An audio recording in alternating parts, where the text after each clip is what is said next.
Assalamualaikum warahmatullahi wabarakatuh.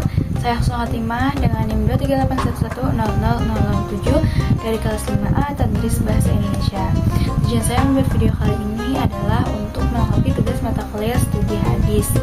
Yang mana pada video kali ini saya akan menyampaikan sedikit yang saya ketahui mengenai kedudukan dan fungsi hadis dalam Islam. Dalam Islam, Al-Quran memang merupakan ajaran utama bagi umat muslim. Namun, hadis tidak kalah penting dari Al-Quran. Hadis merupakan sumber hukum yang kedua setelah Al-Quran. Hadis merupakan perkataan, perbuatan, atau persetujuan dari Nabi Muhammad SAW yang diakui sebagai sumber hukum yang kedua setelah Al-Quran.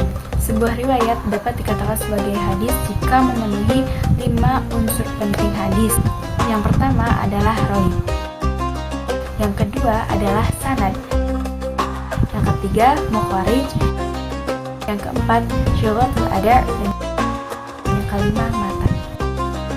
Kedudukan hadis menurut mayoritas para ulama adalah sebagai salah satu ajaran Islam.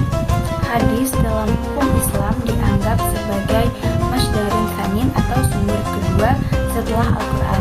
Ia berfungsi sebagai bayani atau menjalankan fungsi yang menjelaskan hukum Al-Quran dan penyempurna ajaran-ajaran Islam yang disebutkan secara global dalam Al-Quran. Adapun fungsi hadis dalam Islam setidaknya ada sekitar 7.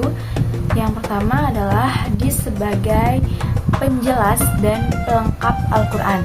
Yang kedua, hadis sebagai pembentukan akhlak. Yang ketiga, hadis dalam praktik ibadah. Yang keempat, hadis sebagai pedoman muamalah dan hukum Islam. Yang kelima, pentingnya hadis dalam pembentukan syariat. Yang keenam, problematika dan pengembangan metodologi hadis. Yang ketujuh adalah fungsi hadis dalam praktik hukum sehari-hari. Jadi, kesimpulannya adalah hadis adalah sumber ajaran Islam yang kedua setelah Al-Quran.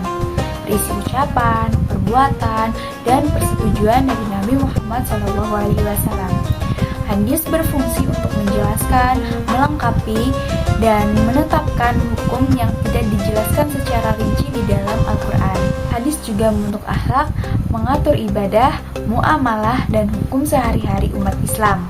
Tanpa hadis, pemahaman terhadap syariat Islam tidak akan utuh. Oleh karena itu, studi dan metodologi hadis perlu terus dikembangkan agar tetap relevan dan akurat. Mungkin cukup sekian yang dapat saya sampaikan mengenai hal-hal yang saya ketahui tentang kedudukan dan fungsi hadis. Kurang-kurangnya mohon maaf. Wassalamualaikum warahmatullahi wabarakatuh.